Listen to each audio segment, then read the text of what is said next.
A pleasure to meet all at last, and welcome back to Films I'm Willing to Talk About Again. So, what I'm going to, in fact, be talking about is something more Pixar related, because I feel like that some people have been wanting me to do some more of that stuff. Well, just for your sakes, why don't we do that? After all, having come out of my review of another new film that I had made, you could probably check that out if you'd like. What I'm going to be talking about in this instance, though, is in fact a Pixar film known as Monsters, Inc. And you know what? I realized that there actually is something that I could probably do here, because I haven't really talked much about Monsters University, even back then. And, well, I could probably add that as well. So, for this instance, I'm going to be focusing the next two episodes of Monsters, Inc. and Monsters University. And maybe someday in the future there could be an instance where I could talk a bit about Monsters at Work, but that's a show, so I guess the next time I do TV shows that deserve the spotlight, we could work on some of that stuff. For now though, Monsters Inc. 2001, need I say more? That famous edit where a place explodes but is instead trapped within a force field, all because of a certain series of attacks in New York and DC. Yeah. Then, of course, you have John Goodman, Billy Crystal, and Steve Buscemi, basically at some of their highest that they might have ever been so far. In any case, though, lots of details I could pretty much talk about, but for the most part, we have an epic Pixar film that centers around two monsters who are all working hard to fight a certain energy crisis taking place in the town known as Monstropolis. These two monsters in question are known as James Sullivan and Mike Wazowski. These two are basically living together, best friends, and are in fact determined to be the all-time champions of the scaring industry, as this is in fact the main secret as to how the monsters get their energy for Monstropolis itself. They go into a series of doors that are basically like portals in a way that lead to the world of humanity. As we know, some parts of Monstropolis do in fact align specifically with certain parts of Earth itself. And as such, they do invade Earth in a way. Not entirely like aliens, but still. With Sullivan and Mike basically being on the headlines, alongside many other monsters that are out there, including a rival to Sullivan known as Randall Boggs. Now, we know that Sullivan is well known for being strong and quite possibly the scariest out of all the monsters, having had quite a record at the time. But as for Randall, he himself does trail not far behind and has himself some unique powers of his own, including some impressive agility, the ability to camouflage with the environment, aka invisibility, and then of course there's his not so good assistant, whom he treats like garbage throughout the entirety of the film. And on this particular day where Mike and Sully go to work, it's pretty much no better. Because Mike does get set up with the first door itself by utilizing a card, and when Sullivan and the other scarers enter the room, it's quite a sight to see. They all take their positions, and the counter starts up. Scaring time is initiated, and everybody goes into their doors that line up specifically towards a certain child's bedroom. I probably also should imply that the very beginning of the movie did in fact start off with a unique way to start the movie. I mean, you got a boy in his bed, in a bedroom, with a bunch of stuff lying around. And then you have a monster appearing from under the bed, and then hovering over the child's bed. When he screams, the monster screams too, and ends up causing a bit of a ruckus. It turns out to be a big failure. But it turns out it actually was just a test that they put together. A simulation where a child being scared by a certain monster is supposed to come off as frightening to the kids, but not so much to the monsters themselves. So, because it was a fail here, that was a pretty unique way to start off the movie. A failed scare, if you will. Anyways, though, business does carry on in a pretty unique fashion. Sully, Randall, and everybody else seemed to rack up the numbers, with Sully truly taking in the domination factor. And while Randall does edge him out in a few different ways, it was because of Sully's much more harder work and much needed training with Mike. After all, that is what they had to do back home before they left for work. Sully does, in fact, manage his impressive record right there. The point system is unbelievable at this point. However, tragedy begins to unfold, as Monsters Incorporated is in fact infested with the child's sock. Code 2319, as somebody points out, allows for an alert system to take place, and crews of the CDA, or Child Detection Agency, start to flood the building itself and surround the likes of George Banderson. They basically have him surrounded. The sock is carefully removed and incinerated, but that's apparently not all. George gets himself shaven off, and boy, it is as pitiful as you might expect. The place is now basically gone 0 days without accident at this point, after a somewhat 2-month-long time gone down. So, the day does end on a bit of a somber note here.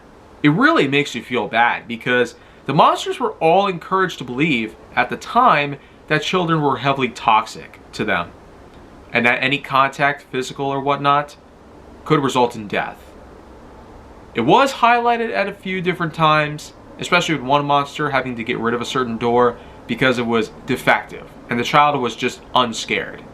So, it really goes to show that the plot so far has given us an impressive look into the world of how children are actually starting to slowly become more and more tolerant to monsters entering their bedroom from the closet or whatnot.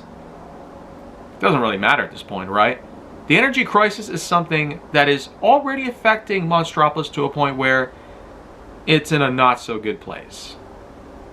But starting to notice that this is starting to happen even more often than it used to, especially knowing that the beginning of the movie centered us with that sort of theme where the monsters are now starting to get scared of children, really goes to show a lot of stuff could go wrong if nothing is managed properly.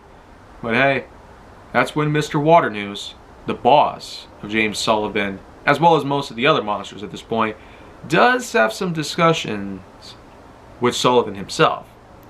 While Sully is more led to believe that maybe the energy crisis could be handled differently other than the usage of scaring children for a living, Waternews tends to think otherwise.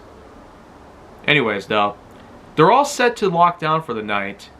However, Sully eventually heads back, and there actually is a stray door out there. Yeah, all the doors were basically supposed to be put up on the conveyor near the ceiling where they'd be taken away. But that's apparently not the case here. We'll get back to the doors in the conveyor belt as well as the hole in the wall where they come from in a little bit. Until that happens though, Sully does notice somebody's inside, and he goes to hide, finding out that Randall apparently was in there. He goes off with a cart full of containers, which contain the fuel necessary to power for energy. Unfortunately though, apart from all these scare canisters being collected and whatnot, Sully doesn't realize until too late. There actually was a child inside the door the whole time. Even though Randall was just in there, a young girl pops out of there. And before I move on, I might as well just say that the girl herself who voice acted this girl in the movie was actually 5 years old. And now, being at age 28 in 2024, I kind of wonder what she's doing nowadays. Anyways, though, this girl does terrify Sully at first, and boy, does he run for it. Like, he just can't get away from her, though, until he eventually grabs a hold of a nearby bag and zips her up inside. He basically just makes a run for it, and boy, is it not so great. I mean, this whole part of the movie really goes to show that it's such a risky moment. Sully had been contacted by an actual child, thus prompting anyone to believe that he could be contaminated or possibly worse, infected with a certain disease. Either way you look at it though, Sully does prepare to go out to Mike, whom basically has a date night at a Japanese restaurant, basically, alongside with his girlfriend Cecilia, whom has had some affection for him. However, this date night does get rudely interrupted in a way. Sully does have a little private conversation with Mike behind the menus that they held up to create a barrier. They discuss how there was a door left behind, Randall was inside, and apparently a kid had gone out. Which is why Sully brought in that giant bag with him. It turns out the bag was on the move. Yeah, the kid was actually able to maneuver it in a way that the zippers would unzip, and now she's able to walk around inside, eventually getting out of the bag entirely, and then there's that epic scare moment. It's basically a complete role reversal here, because everybody was inclined to believe that human kids were extremely dangerous if contacted or otherwise, and boy, it's quite a ride in there. They do make their way out of there though. Mike, Sully, and the kid do manage to escape before a giant force field comes down. Cecilia unfortunately gets captured and questioned by the CDA and kind of given the same not so beautiful treatment that George had went through earlier in the film. While the three do manage to make their way back to their home, the news starts to get rather fritzy and lots of attention is raised. The whereabouts of this child, the comments coming from the CDA and the reporters in mind, plus loads of other things are going wrong. However, Mike and Sully are just trying their absolute best to prevent things from going even worse. But boy, it actually does get even worse, when they least expect it even. Because the kid finds a nearby toy. Mike takes it back after accidentally spraying himself in the eye. And boy, he really misjudged her there. Because the kid starts crying loudly. And this does cause the lights in the building to flicker, actually.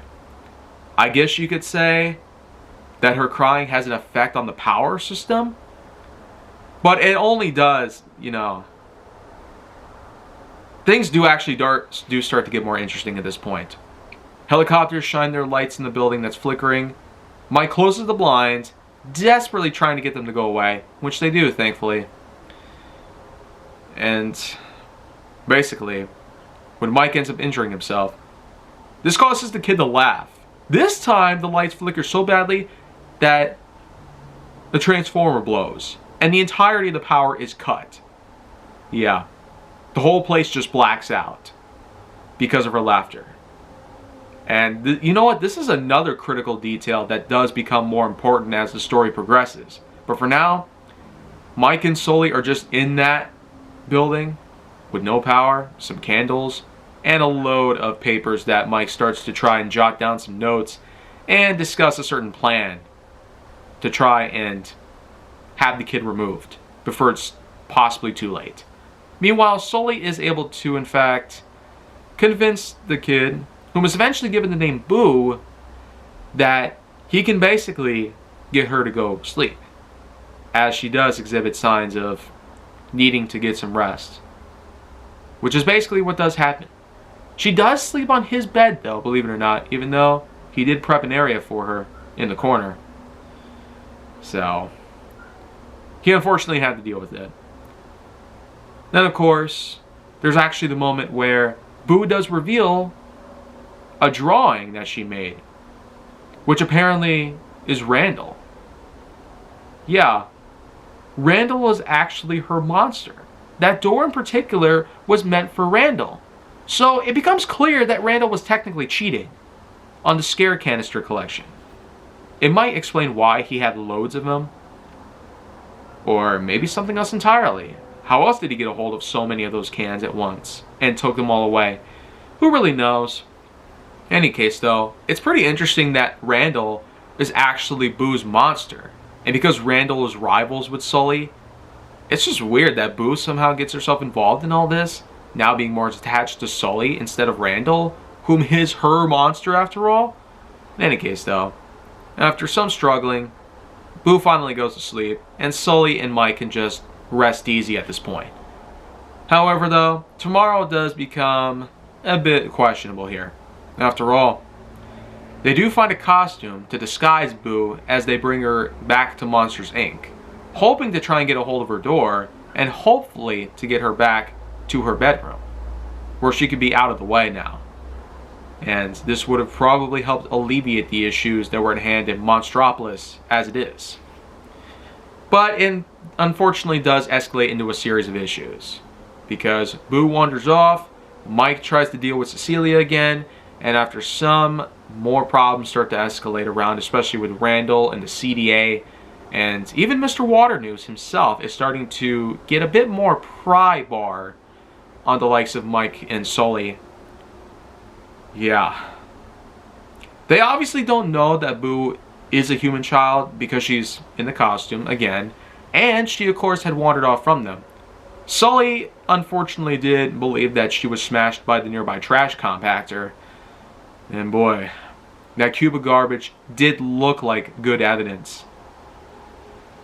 And boy, like I've said, there's just a large number of events that transpire here, especially up until the very big point in the movie when Randall finally catches on to the actions, where Boo is found to be, in fact, the child that was out and about the whole time.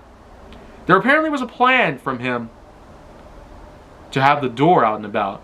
He basically pressures Mike into having the child put inside the door by a certain time, because he was able to get the door back after all, and in operation.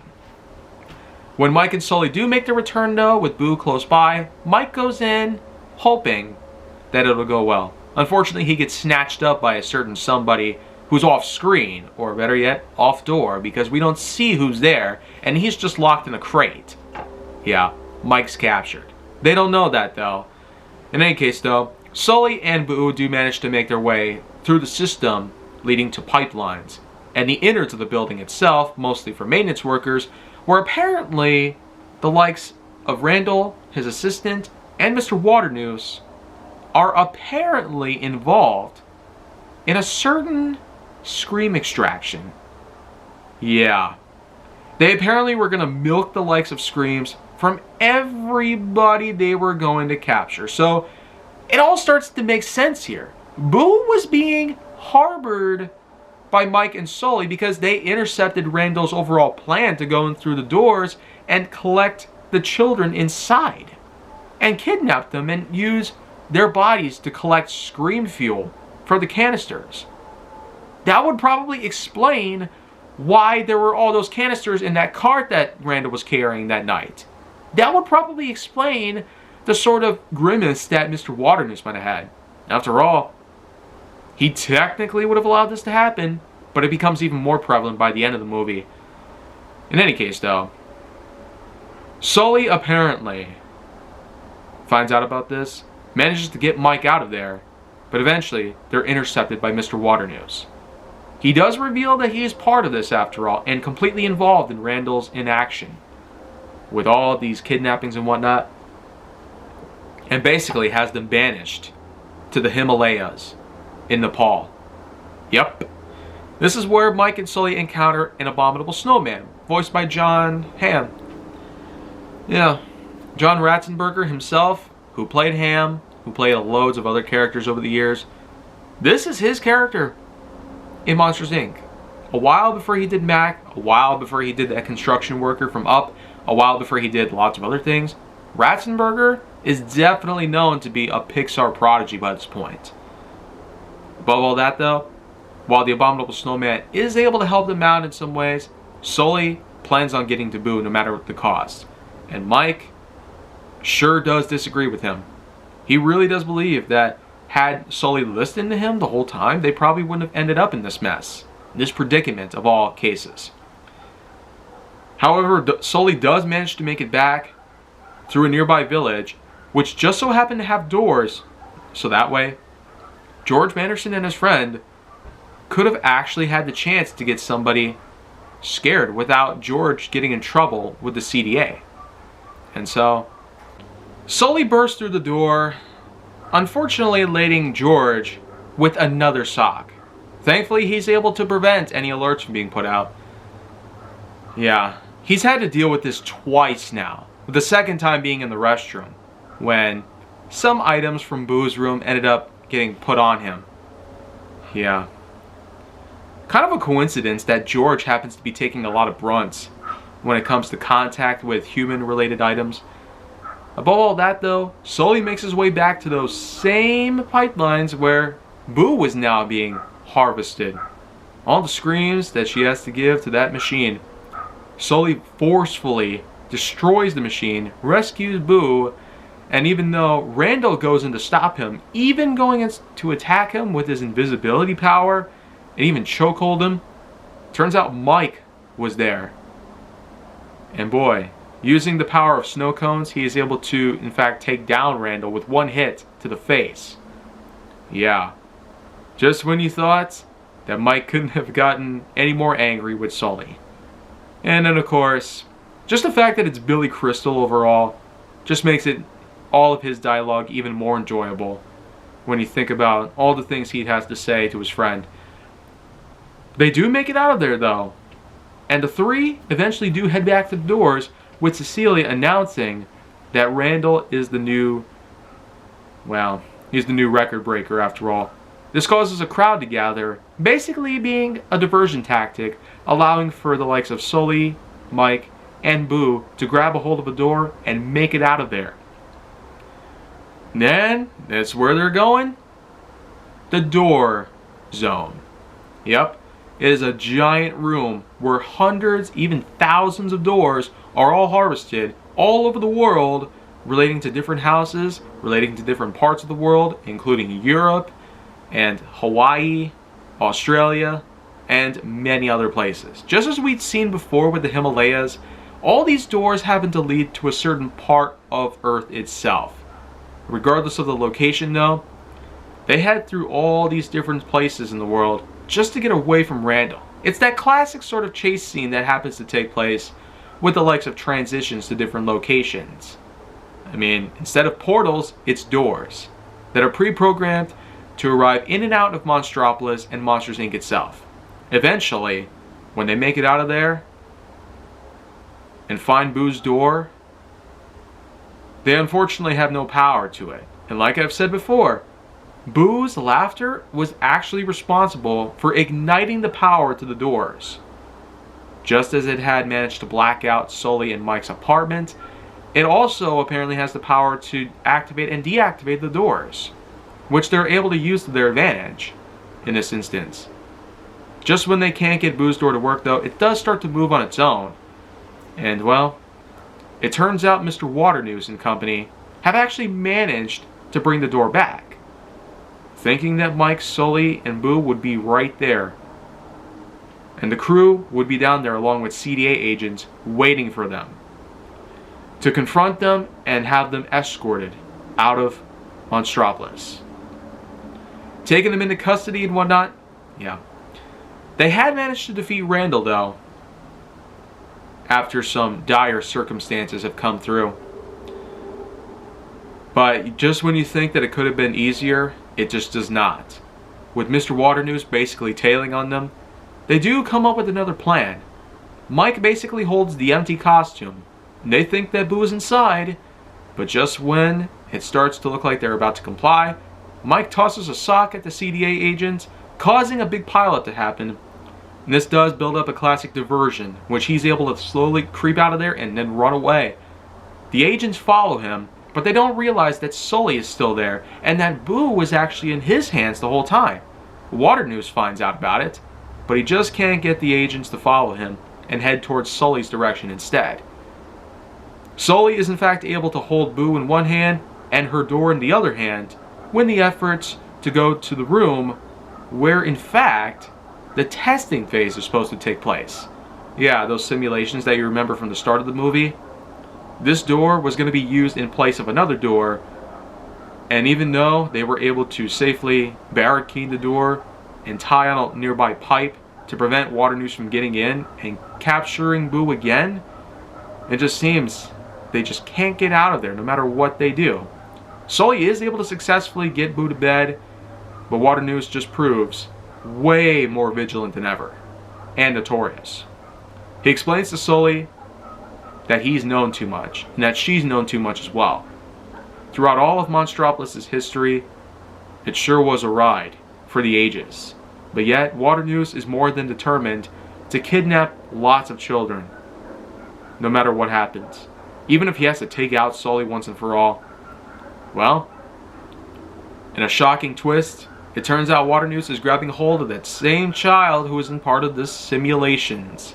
From the start of the film, up until this point now, where apparently this simulation is now being used as a means to record all the things that Waternoose had pointed out, causing him to be the one responsible.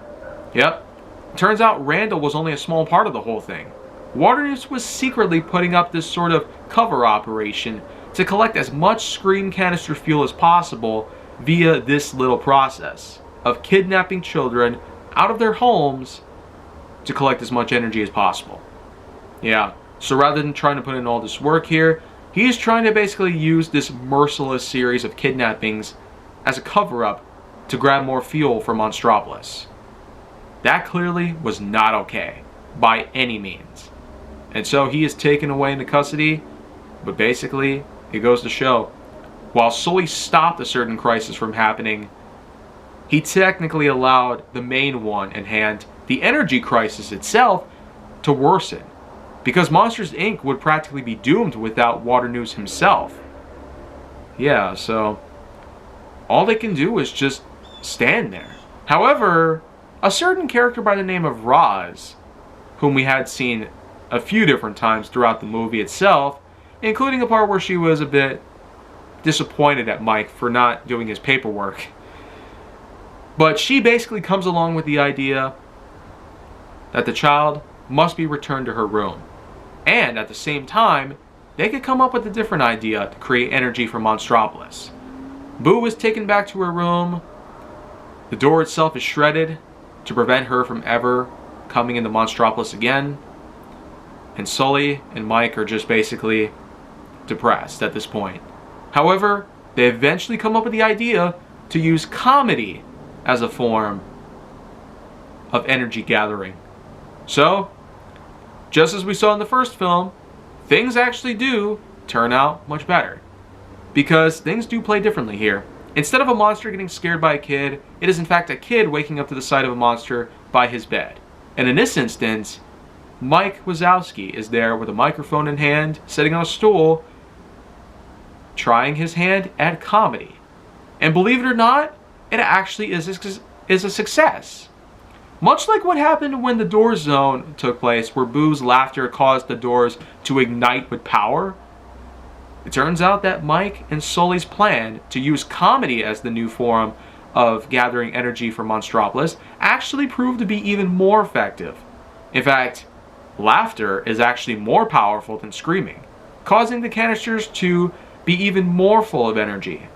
And when you think about it, that actually is quite a big of a turnout of events.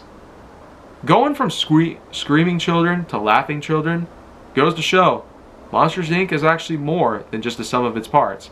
Going from a movie where it's about scary monsters turning into monsters that care about the children to monsters that make the children laugh. It sure is a unique piece that Pixar had put together back in 2001.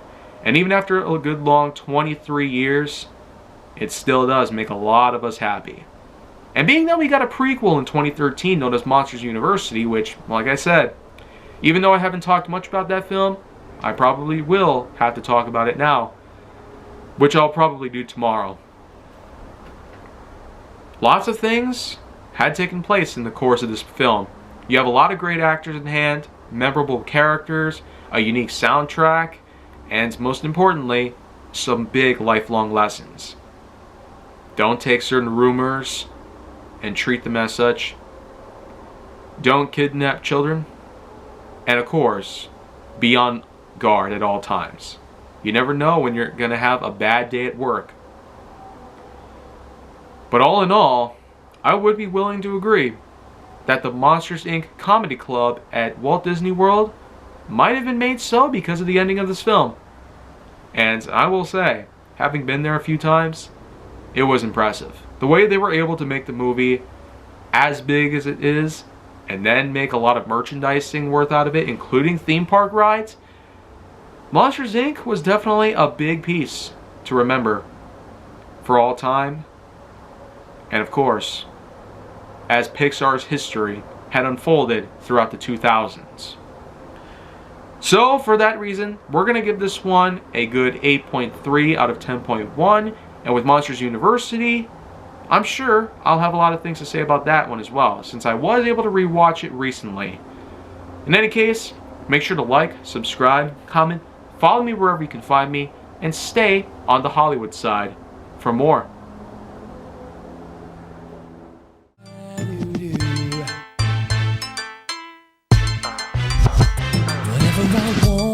Whatever I want, I usually get, and I'm thinking I want you, but I don't have you yet. I ain't got no tricks to be playing on you.